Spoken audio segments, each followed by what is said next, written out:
Hey guys, welcome everyone. This is the Medical Futurist YouTube live session. My name is Bertalan Meskó. I'm the Medical Futurist. And in the name of the whole Medical Futurist team, I welcome you kindly to our live session that we have here every Tuesday at 6 p.m. Central European time. I hope you're having a good day. This is going to be quite a short stream about a very complicated topic, 1 year spent in COVID-19 and also the pandemic's impact on digital health technologies. But first of all, I hope everything works here. You can hear me, you can see me, and you are more than welcome to leave comments and questions in the comment section on YouTube Live. I will try to answer all the questions you have. Many of you have sent questions before through eventbrite.com. I will also try to answer those questions, but we are here for a lively discussion. So hopefully we can have a good discussion here about all these complicated topics. If you don't know me or the Medical Futurist, just for reference and for context, I lead the Medical Futurist team, a team of 12 experts from different fields and specialties. Our job is to provide context around the future of digital health, medicine, and healthcare in general. So what we do, myself as a professional futurist, what we do is that we do research about all the major trends that are about advanced technologies and how those technologies will impact the future of medicine and healthcare in general. And then we analyze those trends, we come up with scenarios about what kind of futuristic visions we would like to see in practice, in reality. And I guess the most important part of our job is finding out what we need to do today to get to those desired visions, not the other ones around. We help individual patients and physicians, as well as governments and policymakers worldwide, better understand what has been going on in healthcare in 2021 and in the 21st century altogether. Welcome, guys, from Vancouver, Canada, and from all the great places. It's so good to see you, so many of you here again. I hope you have prepared some really challenging questions for me. I prefer and love those the most, so keep them coming. And at the Medical Futurist Institute, what we do is we do research and we publish in peer-reviewed papers. Just to give you an example here, on medicalfuturist.com, we publish analysis twice a week about quite exciting topics. Like the article that came out today is about the future of hospital design inside the point of care. We will have a second part this Thursday coming out about outside the point of care. We discuss how design has been impacted by COVID-19, the advances of technologies and the 21st century. So twice a week we publish analysis, and we also do analysis every single day, actually many times a day, on all the social media channels that we have on LinkedIn, YouTube, Twitter, Facebook, and Instagram. We are quite active everywhere, so you're more than welcome to check those out. We also publish executive summaries like ebooks and books about these exciting topics: investments in digital health, privacy, a guide to artificial intelligence. So we like to cover as much as we can about digital health and all these futuristic trends. But in general, we like to talk with you about how you see the future, what you expect from the future. And if you have any questions that professional futurists can answer, my job is to be here for you and answer as many as I can. We like to focus on the near future. So while I love science fiction myself, I guess you can see it behind me, one of the proofs why. I like to be practical and focus on the near future. So in our analysis, we usually focus on the next 3 to 5 years. Even in my keynotes, in the books and executive summaries we publish, we focus on the next 3 to 5 years. So we are practical enough that it's believable what we are talking about, but it's not short-sighted that as much as that we can think openly about a future. So we like to create visions, but I want to bring those visions back to the practical ground, especially when we are talking about medicine and healthcare. So now let's talk about the elephant in the room. COVID-19, 1 year.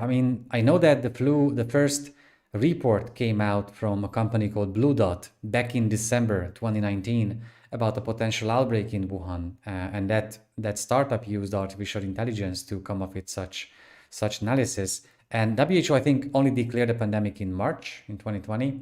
So now we just marked the 1 year anniversary of the longest year of our lives. I hope it's going to be the longest year of our lives forever. I don't know about you, but I remember the last plan I had before the pandemic hit.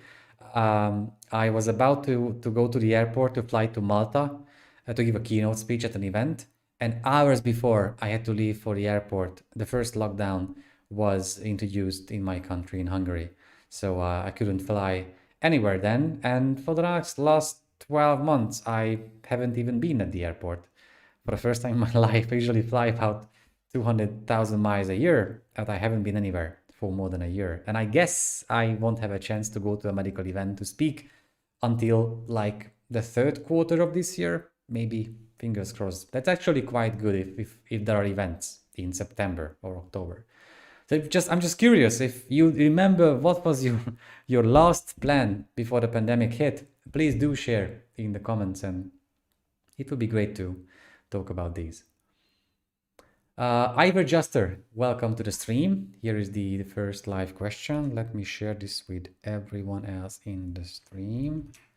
What are the near future implications for VR and AR in telemedicine? An excellent question. I love those questions that bring in different technologies and want to get like a high level context around where these technologies are heading.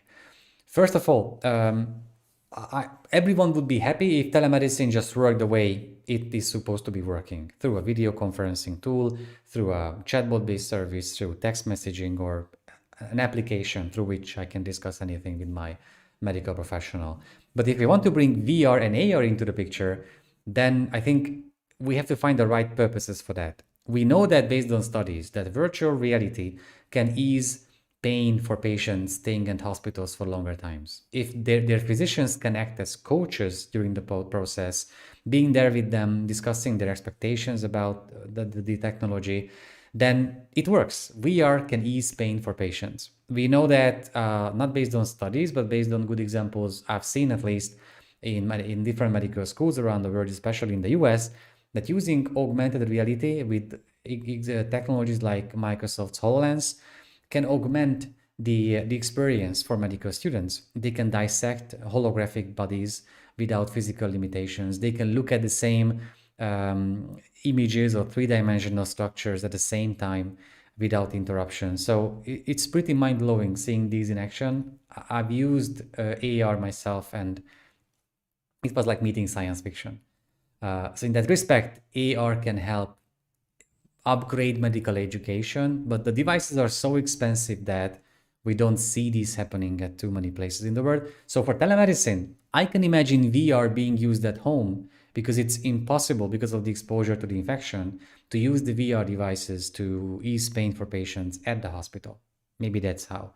For AR, I just don't see how it works out. I'm sure, I think I know what you are referring to, that there have been many marketing videos online about using mixed and augmented reality devices for telemedicine. You know, the patient can show different data sets and the insights they get from their health gadgets and smartphone apps through holographic images, but that works on a two-dimensional video, but not in real life. I haven't seen good AR or VR examples for telemedicine yet. The idea is intriguing, but the practical applications are lagging behind. So, Ivor Juster, thank you again for the question. Welcome, guys, from South Africa, from Canada, from India, from the US. It's great to see you there, seeing you in the comment section. So yeah, what was your last plan before the pandemic hit? I would love to hear your insights about that.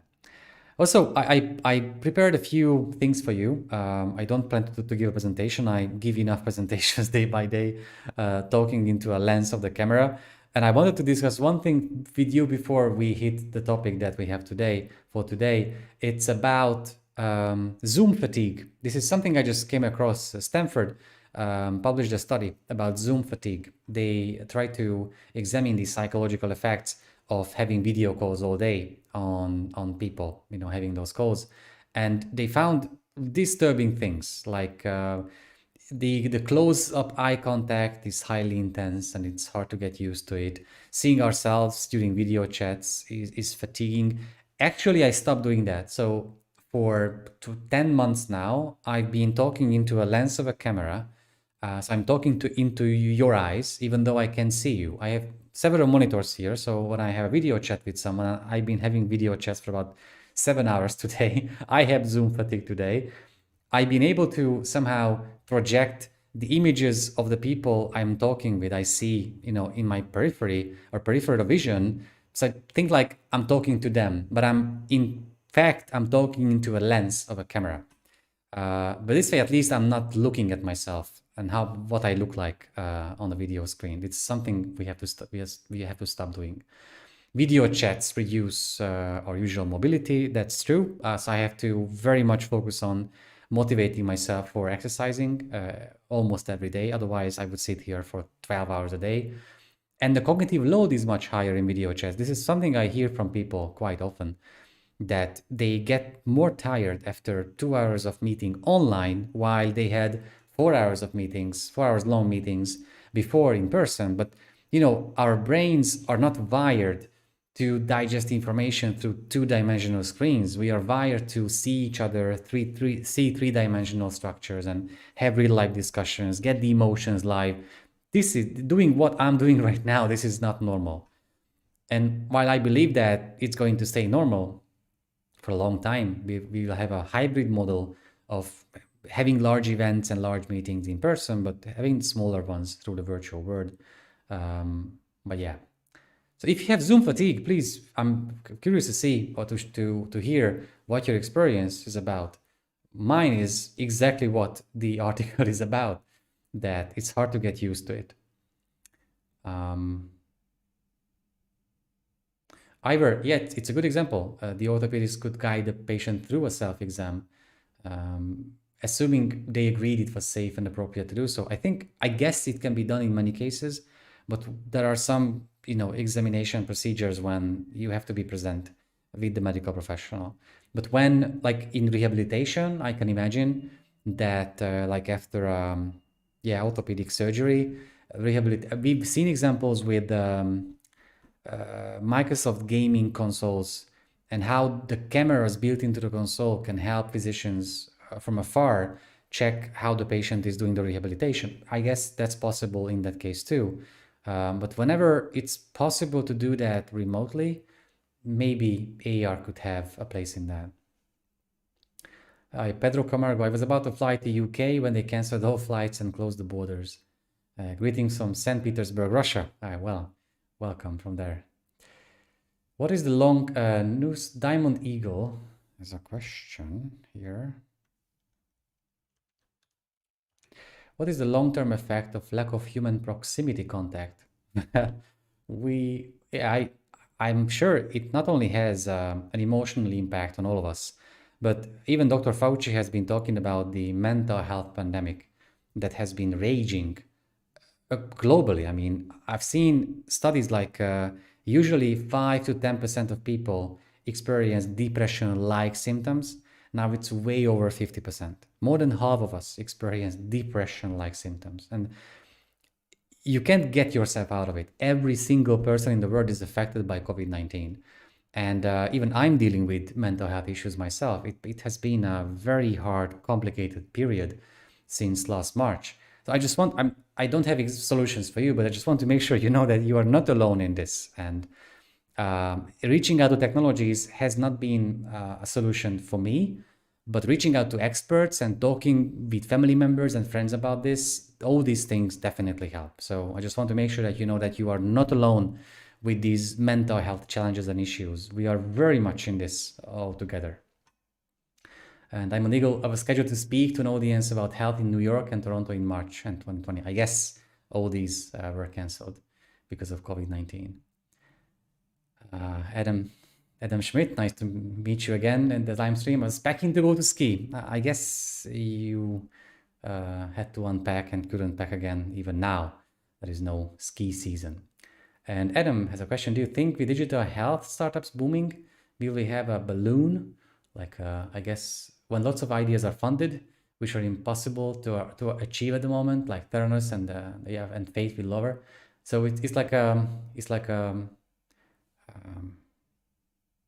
Bubble. Okay, that's that's the word I was looking for. You see, that's what Zoom fatigue is doing to me. So yeah, digital health startups have been booming, and we talked about the investments. We even published an executive summary about the investments in digital health at the end of last year. It has been skyrocketing.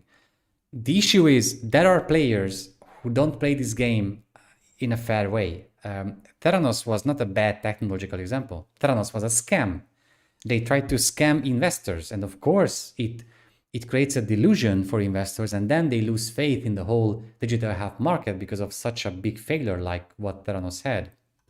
And it takes time for the industry to recover from that. But there have been bad examples and bad players and bad actors all along.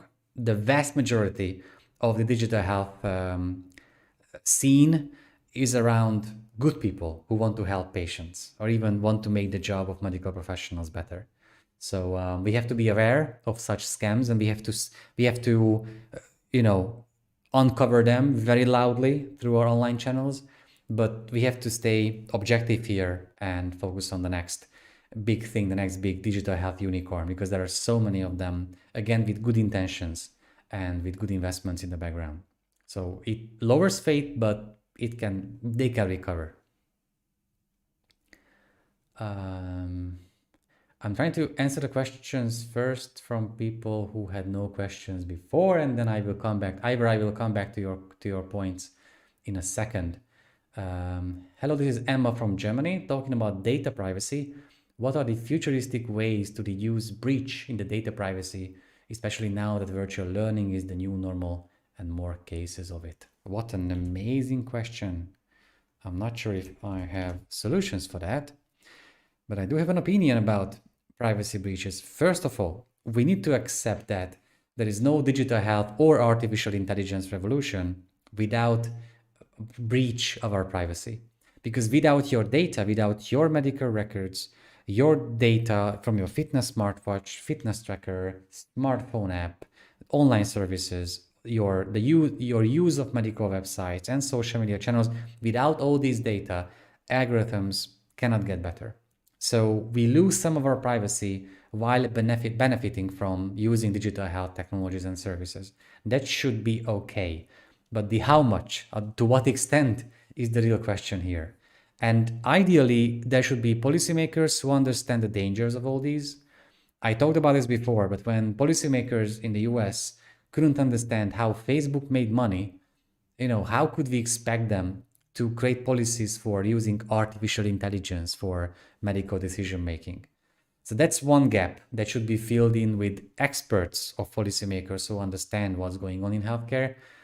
And maybe technologies like blockchain could a little bit help out with keeping data safe. But that's from the practical point of view of the data. Another example I've seen that could be a good help in here is like with federated learning in artificial intelligence. With federated learning, the trick is that you can, if you own a hospital and you have so much data coming from patients within your hospital's IT system, in normal AI studies, you should share all those data with others who combine the data sets and then use AI to, to develop better algorithms for a medical healthcare purpose. But with federated learning, it becomes possible that you don't allow the data of your patients to get out of your IT system, yet the results of the data can still be used for a federated learning algorithm to get better. So the more data they get, the better they become. But in the meantime, your private information doesn't get out of your hospital's IT system. So I think blockchain and federated learning, technological examples like that, could help deal with this privacy issue. So Ivor, I'm coming back to your question. So are doctors, clinicians on the telemedicine visits getting fatigued in a way they wouldn't in the office? Absolutely. I'm guessing the lack of being in the room, catching the nuances. Your second point is excellent. It's part of a physician's job to assess a patient, the way the patient is coming in, the first issue they come up with. All these have diagnostic importance, and that's what we learn in medical school, to pay attention to these tiny details.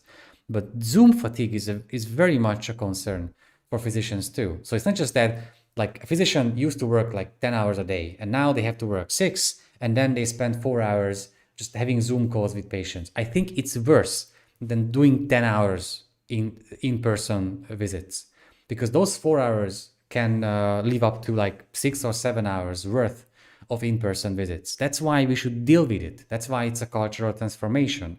We should help physicians manage their expectations about these Zoom visits and help them recover from those sessions. So the mental health pandemic also affects medical professionals who now have to spend so much time in front of a camera instead of a patient, which is a totally different scenario or setting.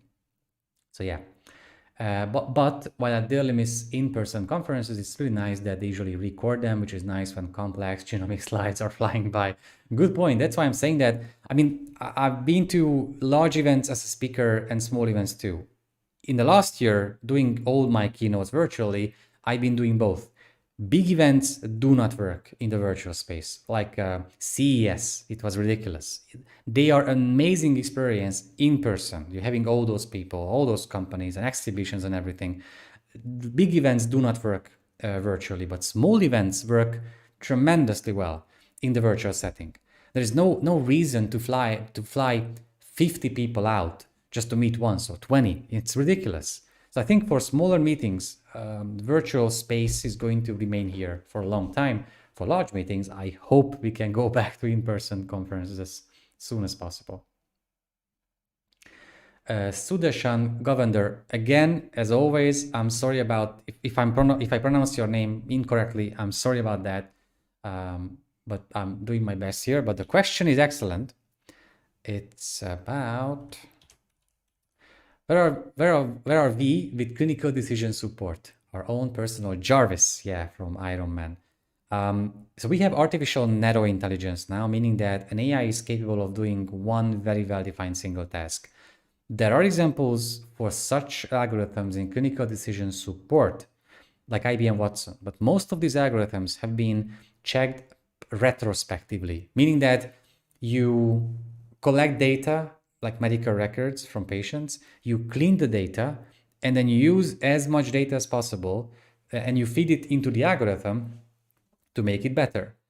So retrospectively, it could diagnose a condition or help decide upon a new treatment path, but these should be tested prospectively. Like patients are coming in, their data and medical records are coming in, and we use the algorithms live to come up with predictions, and then we check back whether those predictions were accurate or not. Well, the whole AI field is lacking of prospective type AI-based studies, but we are getting there. It takes some time, but we are getting there. György Réti, my last plan before COVID-19, we were planning skiing for the 15th March long weekend. That was the time when at least our country got into the first lockdown.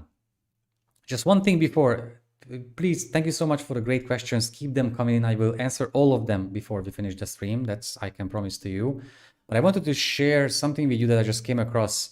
There had been discussions about digital health passports about COVID-19. And some of my friends have been traveling recently to exotic places around the world for a reason. And they told me the process of flying there. And it's a very long and painful process, negative tests, PCR tests, back and forth. So it's hard. So we will have some kind of digital health passports. We wrote about that last April, that it's inevitable that we will have to use some form of digital, not paper-based, but digital passports to be able to travel freely. Because if you're vaccinated, you should get some rewards and benefits of doing that. So you should be able to travel freely, even though, even being vaccinated, you can still transmit the disease or get infected, but still. And this is Victoria M. Walker on this thepointsguy.com created this amazing introduction to a few major candidates for the digital health pass applications. There will be many, don't have doubts about that, but just seeing the options here, I think helps us get a picture about where we are heading. I will share the link here, and there's a delay, so you see the link before I talk about it, like 15 seconds a bit before I talk about it, but then you can check it out yourself. All right. One more thing before we get to the next questions. We have published an article last April. I think it was our most popular article ever about when will COVID-19 would end. And we had an update recently about that. We had three categories of insights. One, what will surely change, like the toll on healthcare workers, diminishing trust in the globalized world, focus on the healthcare system politically. And then what can change, like the immunity passport, digital health passport, contact tracing apps. And we could have brand new habits, like, yeah, that's what, yeah. And the third one was what should change, AI's role in healthcare, shift in the point of care, sustainable solutions, and so on. This article is, of course, I encourage you to check it out. And also, we published one about how to track COVID-19 vaccinations, because there are so many resources that it's hard to find the right ones, but we published a guide about that. I share all these with you so you can check it out again 15 seconds after I talked about that. And the most recent thing is that I see so many experts talking about the end of COVID-19 and what kind of life we will go back to after that, but I've never seen a logical step-by-step guide about what we have to do to end COVID-19. So we sat down with experts and we did it. This is a very, very simple infographic we came up with. I just want to make sure it's clear to everyone that this is what we need to do to leave COVID-19 behind. And of course, the logical line works both ways. So the COVID-19 pandemic will end when the virus becomes endemic. It's going to be just part of the virus families we come across week by week or day by day. Like the Spanish flu, it took years to the Spanish flu to become just another strain in the flu strain we get vaccinated against every single year. It can only become endemic if many of us get infected, which means we have to meet each other. We can only meet each other if there are no restrictions and lockdowns. And we only have lockdowns many countries worldwide because healthcare cannot take the pressure. It cannot be a possibility that someone gets a diagnosis of a disease and they won't get the right care. So we can only lift restrictions if healthcare doesn't have that much pressure. We can only reduce the pressure on healthcare if you get the disease, if you get infected with COVID-19, you won't get seriously ill. You won't need intensive therapy. And we can only avoid that if we are vaccinated. And also this logical line of thoughts work in the reversed way too. So that's how we can end it. In short, if you are vaccinated, if most of us are vaccinated, we will definitely leave COVID-19 behind. I have to say this out loud. There are no microchips in the vaccines. All the major vaccines approved by the WHO, the Food and Drug Administration, the European Medicines Agency are great enough. And we highly encourage you to get vaccinated. I would love to get vaccinated. If I had a chance to choose any of the vaccines out there, I would run there to get my vaccine today, happily. And I would take photos because I would be so happy that science brought us here. Just a side note about that. All right. So going back to the questions. Ivor Juster, another great question. So who's doing machine learning on what works under what circumstances with telemedicine achieves better outcomes? It's a good question. We published studies about AI and where machine learning have been used, but I don't see it often being used in telemedicine because these are video consultations and it's really hard to, you need deep learning to analyze videos or even pictures coming from videos. And I don't see a reason for doing that. I see a reason for analyzing radiology scans or MRI images or skin photos of skin lesions. I see a purpose in that, but not for telemedicine. I'm sure if I did a search, and why wouldn't I do a search? But we have so much time in this stream. For telemedicine and artificial intelligence, like since 2020, these are mostly, let me show it to you. These are mostly high-level papers about the era after COVID-19, the humanization of clinical pathways with cochlear implants, in ophthalmology. Well, these are vision types of papers. Maybe you want to check out such papers that might be about the topic that you are very much interested in. So yeah, thank you again for the great question. George Reti, what about the ethical side of AI? Ah, you poked the monster here. The ethical side of AI. Should AI be made decisions on treatments on their own at some point in time? We are about to publish an infographic about the 5 levels of automation in healthcare. And the fifth is obviously AI only, meaning that AI makes decisions on its own without any human interaction. The only examples I've seen about that is in ophthalmology surgical procedures, when the tiny movements of the human hand are so disturbing that we have these tiny shakes, that on that scale we need to use robotics, surgical robots, to do those procedures, and those are fully automated. But otherwise, we are far away from AI only level of automation in healthcare. I can imagine AI supporting the decisions of physicians. This is level 3, or not just supporting that, but making decisions alone and only flagging those decisions that the AI thinks would need human expertise. That's level 4. That's possible. But the ethical side is that if a physician is using a stethoscope and they use it in the wrong way, not the way the stethoscope was intended to be used, and they make a bad decision based on that, then it's the physician's responsibility legally and ethically that they made the wrong decision.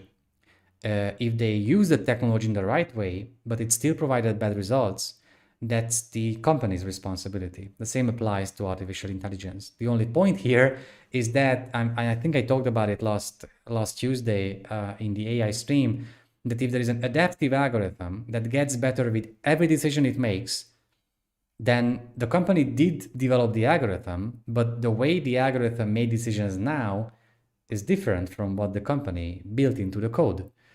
So who is responsible then? And I don't see clear ethical guidelines about this yet, but I guess these will come too. Jorge Cardona, but what about depersonalization rules for patients' data? That's a very good question. That should be the case all the time, that whenever patients' data are being used, then those are depersonalized, meaning that patients cannot be identified from their data sets. It's possible in many cases, but not in all cases. Like with my genomic data, my genomic sequence, it's almost impossible to depersonalize I mean, you can remove my name from my genomic sequence, but I can still be identified from my genomic sequence. It can be compared to other data sets. So depersonalization works with simple types of data, like removing a name from a lung scan is possible. But when the data become more complex, maybe the type of complexity that AI requires, then I'm afraid depersonalization is just not enough. But not enough. Not enough. Okay. Yeah, I don't want to stop wearing masks on airplanes, trains, no matter how over the pandemic becomes. I think it might become a new habit that many of us will keep that habit with us. I mean, I've never went out. I've never gone out for a run with a mask on, and now I do that, and I didn't have a cold for the whole winter season. And whenever I had to do a running session when it was cold outside, I always had some sort of a cold, but not now. So I think at least for running, I will keep the same habit of wearing the mask.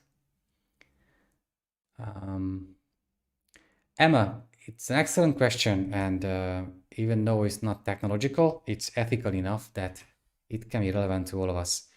I understand the importance of vaccination, but what I want to know your take on the fact that some human rights, freedom of movement, are being restricted from those that don't intend to vaccinate. That's true. But we have to accept that we live in a society and we have to follow rules, even though some of those rules restrict our freedom, but might ensure the health and safety of the population in general. I think we have many of those rules in place already. You can't travel to some places in the world. It's a restriction of freedom of movement. You need passports to other countries. There have been countries for decades that if you wanted to travel there, you had to prove that you had some sorts of vaccinations against yellow fever, malaria, and so on. Not for malaria, but at least you had the medications with you. So it has been the case already. It's just now it affects everyone globally and it's on a global scale. That's the only difference I see here. But this method has been around for decades. Yeah. Adam Schmidt, do you have an idea to make doctors understand that technology could help them in this Zoom burnout time? I'm not sure, Adam. We just talked about Zoom fatigue. So if a physician says that they didn't want to use these technologies before, and now they have to use them, and they feel more tired than before, I would have to say, I understand, because there is Zoom fatigue and they experience that. Marco Baronic, I see this is a very interesting idea for many of you. That what's your opinion on that? People in some countries are forced to take the vaccine against their will. I would be curious to see what countries you are referring to. I haven't seen countries where vaccination would be mandatory. I understand the reasoning behind making sure that only vaccinated people could enjoy the benefits of a globalized society. I absolutely, I see the logic behind that. But like if my country forced me to take a vaccination that I haven't seen studies being published about, if I would still understand the logic behind that decision. That if we want to go back to our normal lives or a new kind of normal, we have to leave this pandemic behind. And without vaccinations, it's physically impossible to leave the pandemic behind. That's something we have to agree upon. And that's something that experts have been agreeing upon for more than a year now. There is no other way out of it. We can stay at home for 6 years, all of us in lockdowns and industries and economies going berserk forever. The virus won't go away. It still has to go through most of us to become endemic. And if it has to go through many of us, and many of us will have a serious disease or even will die, it means healthcare will be so pressured that we won't be able to live our lives normally. So without vaccinations, there is no other physical, logical way out of the pandemic, just getting vaccinated. So I understand the logic. Personally, I don't agree with forcing people to get vaccinated, but I very much agree on giving rewards and benefits to those who have been vaccinated already. George, yes, I mean, those 5 levels of automation, I guess it's similar across industries. It's just that when we write an article about that, so next Tuesday we will have an article about this topic with the infographic coming out. We will give medical healthcare examples for each. That's our edge at the Medical Futurist, that we analyze futuristic trends and automation and the role of AI in society, but then we bring it down to the reality of medicine and healthcare. That's how it's going to be different. Yeah, George Riti has another question here. In the meantime, thank you so much, guys, for the great questions. Keep them coming. We have about 20 more minutes. So one use case for 5G is thought to be the remote surgical operations. What role do you think 5G will play in telemedicine? Not just in telemedicine, but in general sharing data. I think the biggest segment of bandwidth being used in 5G is for sharing data, radiology images across hospital systems. But in telemedicine, it could make sure that I can have a video call with my physician without interruptions, without technical issues. It could ensure that we could include operators, even surgeons from afar in remote operations without delays. You don't want to see that that moving circle waiting for the signal to come back during a live operation. But in telemedicine, just to make sure that the data I want to share, whether it's video, it's a text, it's images or radiology, file packages that I want to share with my medical professionals, I can do that smoothly and efficiently without losing the packages of data. That would be the real goal of 5G in this sense. What a great question, Diamond Eagle, and what a strange name at the same time. How confident are you from 1 to 10? I love this, that the end of the pandemic will actually happen based on a true desire for long-term global health versus political agenda. It affects everyone so much that I'm confident to the level of 10 that it's gonna end. If the Spanish flu ended, and the Spanish flu was really awful, without the science we have today, without the vaccinations we have today, and the healthcare system, the technologies, the respirators, the medications, the innovations we have today, if that ended, COVID-19 will come to an end as well. So I'm 100% confident that it will end. I would not be as that much confident about the timeline though, whether it's the sort of new normal could be, if I had to take a blind bet today, maybe let's say things out loud. I can freely travel to a medical congress in the US from Hungary. I guess it will be 2022. I could do the same in Berlin. I think October could be real. To be able to go to a restaurant to have coffee, I can't wait. Or go to the cinema, I would say September-ish. But I hate giving out timelines, but if I had to take a blind bet again, I would shoot for those months.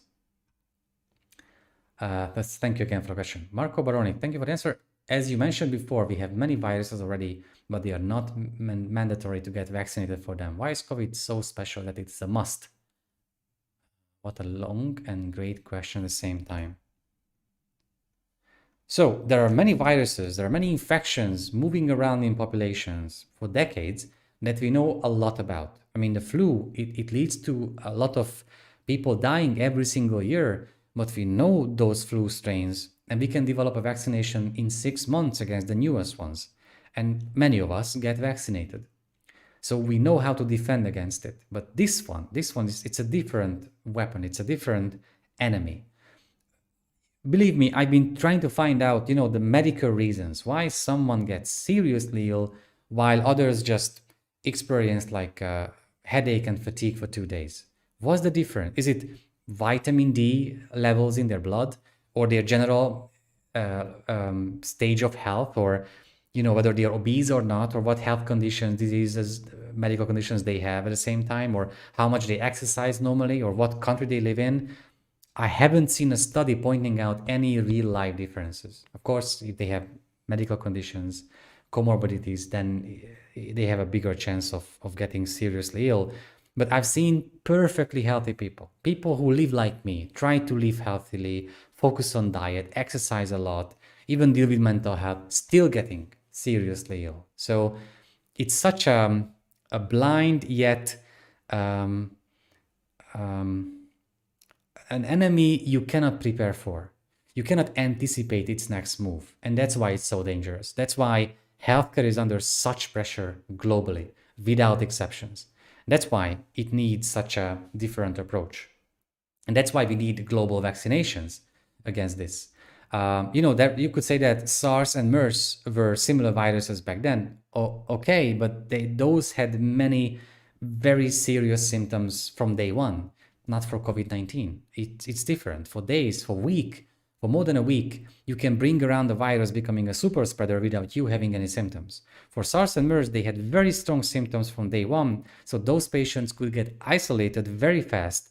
Thus, the virus could get eradicated. In this case, because of the features of the virus, it's just impossible. And is it true that the stronger your immune system is, the stronger side effects of vaccines are? This is how they are saying it. Yeah, in Slovenia. I hear similar stories, but I've talked with immunologists. It's not a clear-cut association that if you have strong side effects, then your immune response will be better. It's not like that. It's about personal differences. Some of us experience infections normally in quite a strong way. Some of us have high fevers, even with a cold or a flu. Some of us never have fevers. It's not about someone being stronger in immunity or not. It's about how different we are metabolically, genomically, and from so many other perspectives. Adam Schmidt, what was the biggest invention in digital health in the last year? What a great question. Well, I'm not sure if I saw an invention per se, but maybe the one I was the most excited about was about at-home lab tests. I know it doesn't sound sexy and attractive enough, but the chance for me to do a blood-based lab test at home, like a COVID antigen test, it sounded like a fascinating example from science fiction. That's why I said in 2019 that at-home lab tests were booming. It's going to be the next big thing, and it has been going on just like that. So at-home lab test.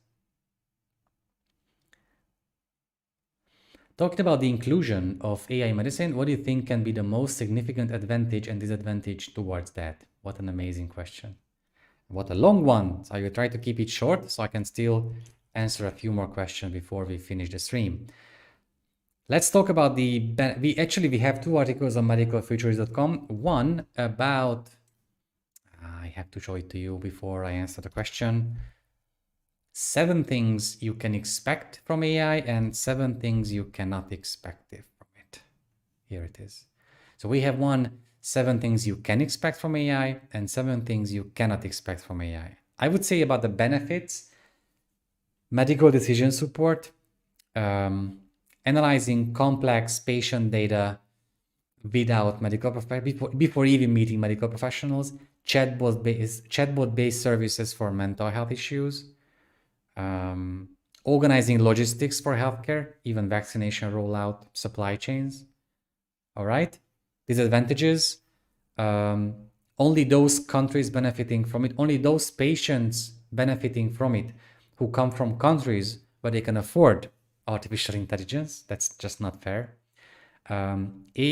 Patients relying too much on AI-supported decisions, even medical decisions.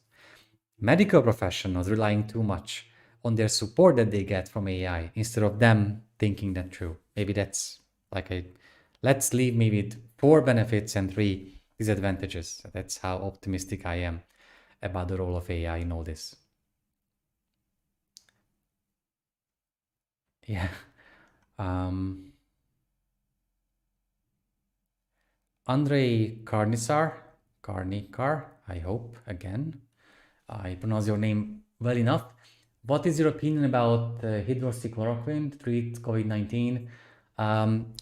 I understand that countries report successful treatments, but studies say otherwise. Even the FDA in the US said out loud, even the WHO now claimed that hydroxychloroquine is not able to treat COVID-19 and physicians shouldn't use that. So when it comes to evidence-based medicine, we cannot rely on reports coming from countries. We can only rely on clinical trials or peer-reviewed medical studies. If we see good results in either of these, then medical associations and healthcare organizations look into that and create guidelines and protocols for physicians working with such medications. But as we see no evidence backing that claim that hydroxychloroquine can treat COVID-19, these organizations, regulatory agencies, and medical associations do not advise medical professionals to use that medication while treating COVID-19. Yeah, finally, I look forward to physically attending many of your numerous conferences and meeting you in person. Thank you so much. I can't wait to have the same. Robert Dean Smith, welcome to the stream. What do you think will happen to those that are digitally left behind, where people lack fundamental digital infrastructures? What an excellent yet challenging question altogether. I've seen reports coming out from Norway showing that digital health literacy and health literacy are so different that those who were lagging behind in health literacy, understanding the prescriptions the physicians give to them, for example, are lagging even more behind when it comes to digital health literacy.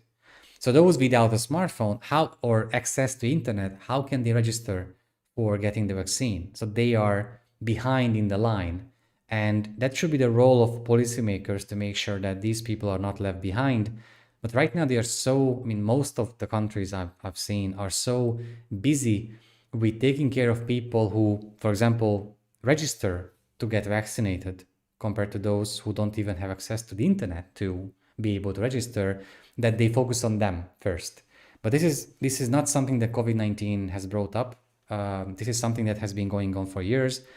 The digital health literacy is lagging behind, And there are regions, even in my country, there are regions where there are low resource regions where it's just impossible for patients to get access to sensors and smartphone apps and online services that could help them in their health or disease management. So social services maybe could be able to help those out. Or what I've seen as a good example is a Swiss model that they create private practice communities, which means that in those low resource regions, primary care physicians come together and they create a formation, a group with nutrition specialists, social workers, midwives, nurses, to create a community that might be able to help patients living in those low resource regions, even though they don't have access to such technologies. So thank you for the great question. Yeah, Jorge Cardona, I think the best of digital development could be the handheld echocardiography, I guess. It must replace the stethoscope, absolutely.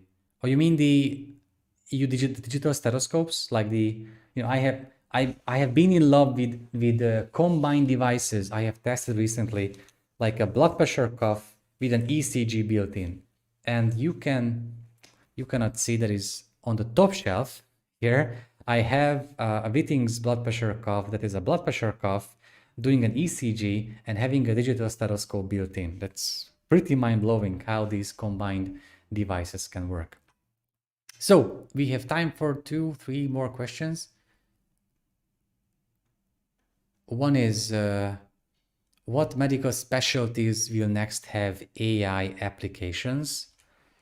I know, I always come back to that, but I'm very proud of the work we did here with this paper. We published in NPJ Digital Medicine. It's about the state of the AI-based approved medical devices.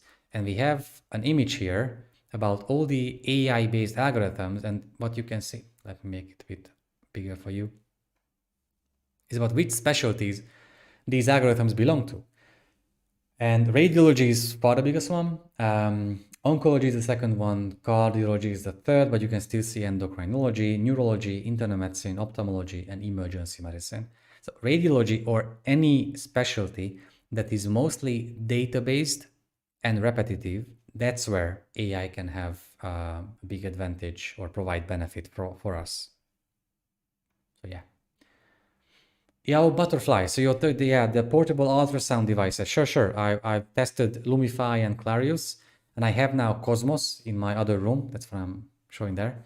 It's an AI guided. I'm not even excited about portable ultrasound devices. I'm excited about artificial intelligence guided portable ultrasound devices. So not just that I can do an ultrasound examination with my smartphone, but if I don't know how to do that, the AI guides me through it. That's just, it's science fiction in real life.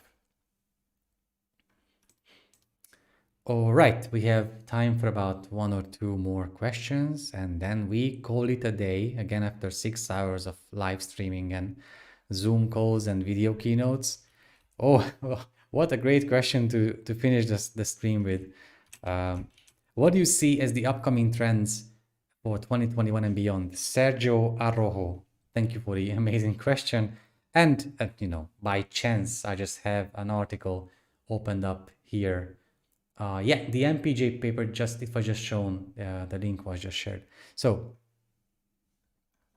we published 7 digital health trends during COVID-19 and beyond. One is at-home lab tests. I've been talking about this already. The second is healthcare misinformation, not just bad information on medical websites, but false news in general about vaccination, about COVID-19. You cannot imagine how many comments I have to go through every day on my YouTube channel to make sure that stupid stuff doesn't remain on the channel. The third is about digital health or immunity passports. The fourth was expansion of telemedicine, meaning that I do think telemedicine is going to be the new norm. So it's not going to be normal that you can meet a medical professional for any tiny health issue you might have in person. It's just a waste of time for all of us. The fifth, Amazon and tech giants getting closer to healthcare. Walmart, we just shared an article about Walmart today, and we had a big article about Amazon last week about how they want to expand to more than a few dozens of states in the US. providing healthcare for the employees. Self-monitoring is a trend that has been going on for years, and we see this as COVID-19 being a big driving force or driver of this trend. And the seventh was AI. I know it's general, but AI in logistics for countries, in vaccine rollout, AI for designing new drugs in network science, AI for diagnosing conditions or triaging patients, analyzing radiology scans.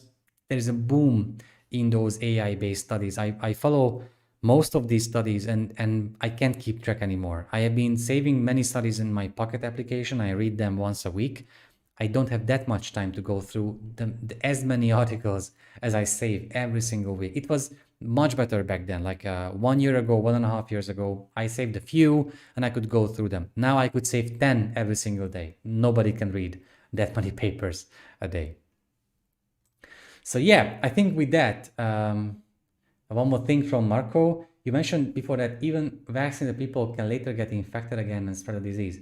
If this is true, why should unvaccinated people be limited what to do? Because we can only end this if all of us are vaccinated. Even though if I get the vaccine, I can still spread the disease. I can even get infected, but I won't get seriously ill. I mean, the chance is about 98% that I won't get seriously ill. I won't put a pressure on healthcare. I won't need hospitalization. I won't need intensive care. That reduces pressure on healthcare. Therefore, we can go back to our normal lives. That's a big difference. I understand that unvaccinated people can do the same, but if they get infected, they will put even more pressure on healthcare. People with vaccines, they won't, because for the chance of 98% or 95%, they won't get seriously ill. And that's a huge difference. The reason why we are staying at home and I have to get home in 1 hour before the curfew is that the pressure is so much on healthcare because of people who are not vaccinated. Thus, they got seriously ill that we cannot go back to living normal lives. So it makes logical sense to get vaccinated because otherwise, simply again, we will never leave COVID-19 behind. And with that strong thought, I really thank you so much for being here. I really appreciate the questions and the challenges and everything that you have been sending over.